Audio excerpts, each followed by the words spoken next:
Good morning, Chris Greenwood. It's August 2nd morning. My book, Beguiled, Why LGBT Choices Are Leading to Shorter Term Lifespans, affecting 70 million students.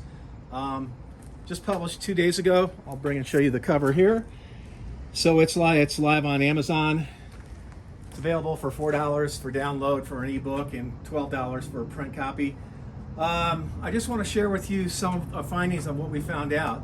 So the backbone of this book is basically that there's 3 prestigious universities that just released a report a year ago that over 20% of one of the LGBT categories is now experiencing sooner mortality rates, and one of the other categories is experiencing over 30%, almost 40% mortality rates compared to other heterosexual people. It's pretty substantial. One of my real questions is how come the major media didn't pick this up and report it? So here I am. It came out in May of last year. This is August 2nd of 2025. I think it's pretty, if we have 4 different identities over an organization and 2 of them have mortality rates, one in 5, 20%, the other one's 1 in 3, I think it's a pretty serious issue.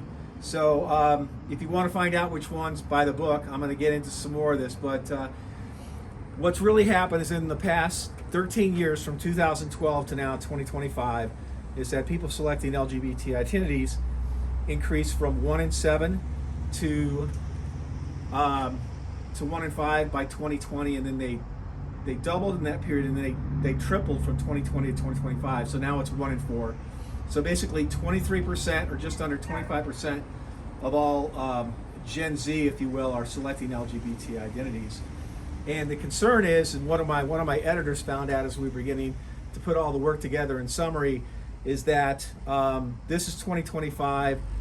What happens in the same period of time? So if we look out from now 2025 to 2035, it's very, very likely that those numbers will double and triple and probably quadruple, because things like this have a way of accelerating, and because we've never seen an explosive growth period like in the last 13 years, is that it's likely by 2032 to 2035 that there will be a triple and then a 4-time thing. So if you're a parent now who has a child that's born in 2025, when your child turns 9 to 10 years old and prepares to go to 4th or 5th grade, they may be entering a public school that is 60 to 70% LGBT identities, and there's nothing that a parent can do, there's nothing that a teacher or the government will be able to do, because the vast majority of people in the schools at that point will be LGBT.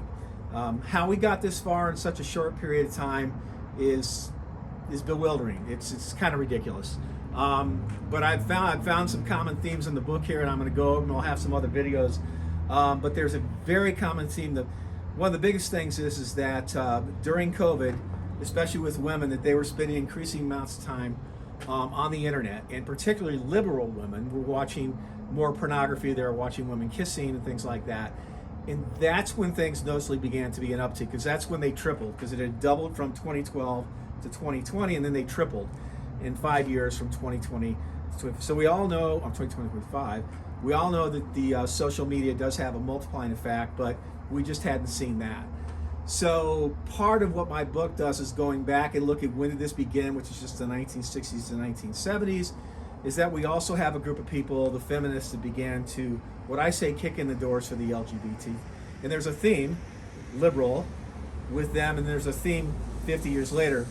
What the women of the 1970s didn't know that were starting this movement was what they were going to be doing would actually weaken heterosexual males, so that in Generation Z that we have a lot of young men that don't feel comfortable expressing their masculinity because of the social media, because of the way that there's the toxic masculinity and other things. They don't feel comfortable speaking out about it. So they've been marginalized by feminists, the LGBT, and the media. And of course, the dot-com era kicked in, and a lot of young men are spending more time watching video games, but not to the point where 20 million students of our 70 million students are now selecting LGBT identities. Aren't there some other things to that? So part of my thesis is that what started in the 1970s and now is going on with 2020s, there's a common thread there. And it's liberalism and what it is, because if we look at their conservative peers, or heterosexual peers, they are not they're not doing this into the identities. And the problem is that within the female, the liberal female LGBT population, they are the ones that we have the 20% and 37% mortality rates sooner. So it's actually a really serious issue, and it's something parents want to know about, because if they are raising a young kid now and they're going to school in the next 7 to 10 years, the parents probably want to know that they have a good chance of raising their kid heterosexual without anyone influencing them. So anyway, this is the launch of the book. It's now available on Amazon.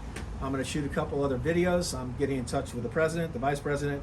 I've already sent notices to a couple of congressmen. I'm in North Carolina. I sent one to Marsha Blackburn, Senator. I think they're going to get on it. I think this time we got it. It's like how we got to this point in time where people, where what really is happening is we can lose the next generation of straight heterosexuals. So we'll discuss more on that later. Hope you enjoy it. Just remember 400K, we're a Christ-founded organization, and Christ gave me this idea. It's about the 400,000 kids that were born yesterday. Our responsibilities are with them, their parents, providing stewardship for them. It's not to spend our time getting involved with identities, and I hope you'll hang with me on this and believe that this mission is worthy. Thanks, and God bless.